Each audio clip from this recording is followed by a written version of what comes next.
senhor presidente, senhores senadores, senhoras senadoras, nós teremos pela frente um debate, certamente nos próximos dias, sobre uma medida provisória de 630, que estende o regime diferenciado de contratações públicas, RDC, a todas as licitações e contratos públicos da União, Estados, Distrito Federal e municípios. A primeira indagação: por que isso? E, sobretudo, agora, no momento em que se debate no país escândalos de corrupção que envolvem não somente a Petrobras, mas outras áreas da administração pública. Por que discutir isto agora, quando a denúncia sobre superfaturamento de obras, especialmente aquelas destinadas à realização da Copa do Mundo, é recorrente? A toda hora, a todo momento, se repete a denúncia de que as obras estão superfaturadas. E elas são consequência deste regime diferenciado de contratações públicas. Alegou-se a necessidade de conferir celeridade às providências visando a organização da Copa. E se escancarou as portas da administração pública para a corrupção no campo de obras realizadas. A oposição encaminhou ao Supremo Tribunal Federal uma ação direta de inconstitucionalidade. Obteve apoio do Procurador-Geral da República, Roberto Gurgel, que prontamente destacou ser uma afronta à Constituição. Pelo menos 2 ministros do Supremo se anteciparam e afirmaram tratar-se de violência à Carta Magna.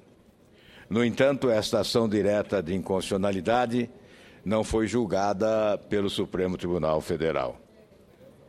Mas eu indago outra vez: por que o governo pretende estender este regime para todas as obras, se o exemplo que temos é de permissividade, é de promiscuidade, é de corrupção? Eu vou, senhor presidente, senhores senadores, ler um texto que aborda esta questão tecnicamente. Esse regime prevê prazos mais curtos e procedimentos simplificados para a contratação de obras e serviços de engenharia pela administração pública. Pensado inicialmente para as contratações referentes aos Jogos Olímpicos e à Copa do Mundo, a ampliação assodada de tal regime para aplicação indiscriminada na contratação de obras públicas, sem maiores reflexões e avaliações técnicas e jurídicas, causa-nos preocupação. Não há justificativa para essa precipitação. Transferir pura e simplesmente a responsabilidade pela falta de planejamento e eficiência da administração pública à iniciativa privada, conforme preconizado no RDC, notadamente a partir da contratação integrada, pode resultar em problemas ainda maiores. Como se sabe, a contratação integrada abrange a elaboração dos projetos básicos e executivo, a execução de obras e serviços de engenharia, montagem, realização de testes, pré-operação e todas as outras operações necessárias à entrega do objeto contratado. Portanto, o projeto deixa de ser desenvolvido de forma independente. Entendemos que o RDC, por si só, não irá resolver os problemas decorrentes da falta de agilidade, qualidade e eficiência das contratações de obras públicas. Tais aspectos são importantes, mas o verdadeiro foco a ser perseguido deve ser o combate ao desperdício de recursos públicos, a escolha adequada de prioridades públicas e a qualidade dos serviços e das obras disponibilizados à população.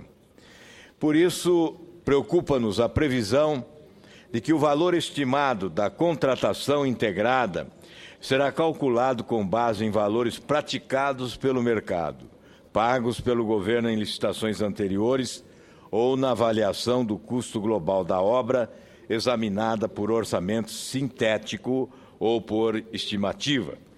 Essa preocupação aumenta ainda mais, porque no regime de contratação integrada, o futuro contratado está dispensado da apresentação de planilhas com a indicação dos quantitativos e dos custos unitários e do detalhamento das bonificações e despesas indiretas e dos encargos sociais que compuseram a proposta vencedora do certame.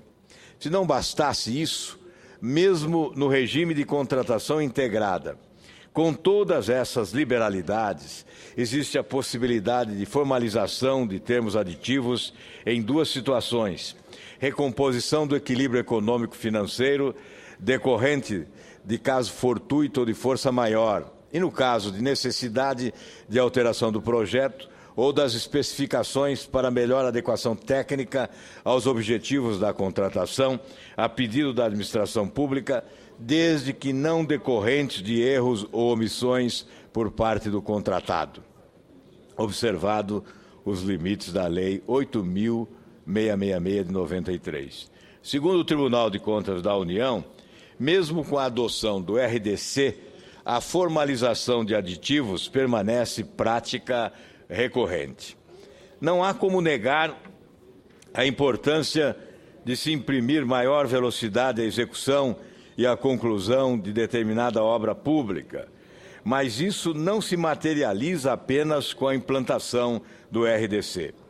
Pelo contrário, só será possível alcançar o resultado almejado se a referida obra pública tiver sido criteriosamente planejada. Pressa sem planejamento adequado só gera desperdício, e, nesse caso, desperdício de recursos públicos. O abandono do planejamento, como instrumento estratégico da administração pública, pode vir a ser muito danoso à sociedade. Se as obras para a Copa 2014, que deveriam ter sido planejadas no final de 2007, quando o Brasil foi escolhido como país sede, não andaram por falta de providências no tempo adequado, o governo saca da cartola o regime diferenciado instituído pela Lei 12.462 em 2011. O argumento à época era de que o RDC serviria para acelerar as obras para a Copa e Olimpíada. Às vésperas do início do Mundial, mais de 75% das obras de mobilidade urbana não saíram do papel ou estão longe de ficar prontas, apesar do RDC. Ainda assim, o governo editou a medida provisória 630 no apagar das luzes de 2013, ampliando o seu alcance.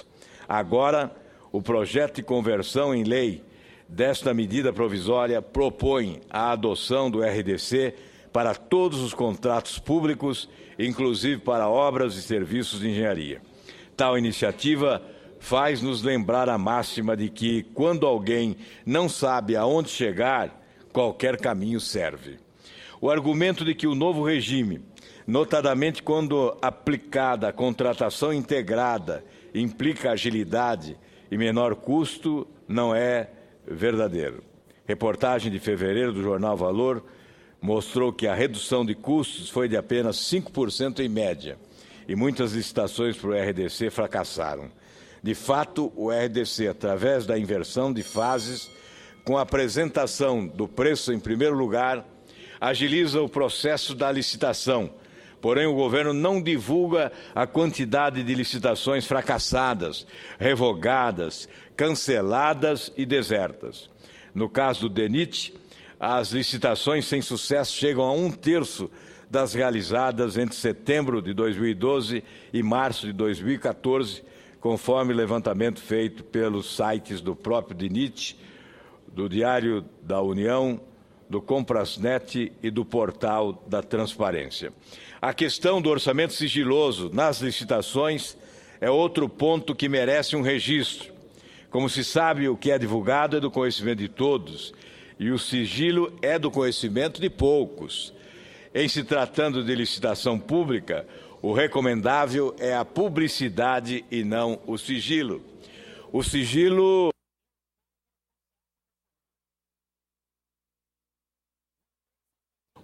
beneficia os mais próximos do poder.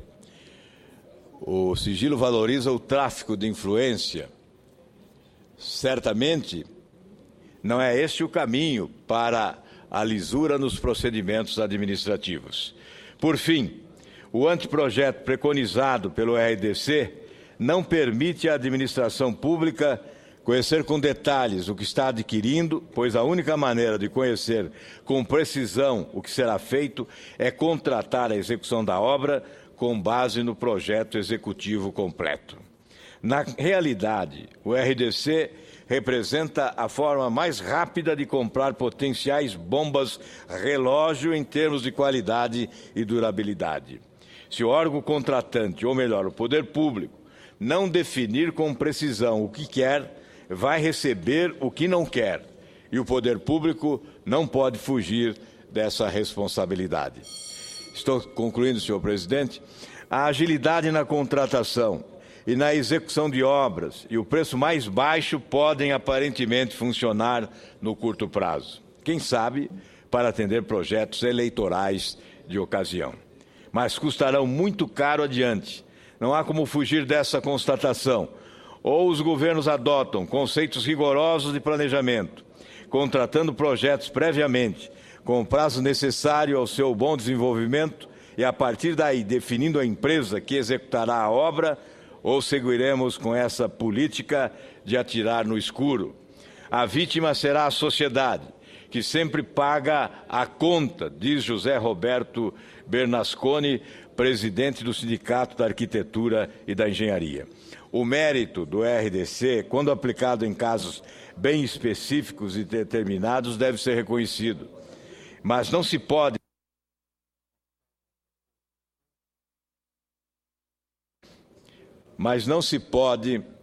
e nem se deve eleger esse regime de contratação como a cura divina de todos os males decorrentes da letargia e ineficiência da máquina administrativa, conforme está sendo proposto. Por isso, senhor presidente, cautela na apreciação desta proposta. Muito obrigado, senhor presidente.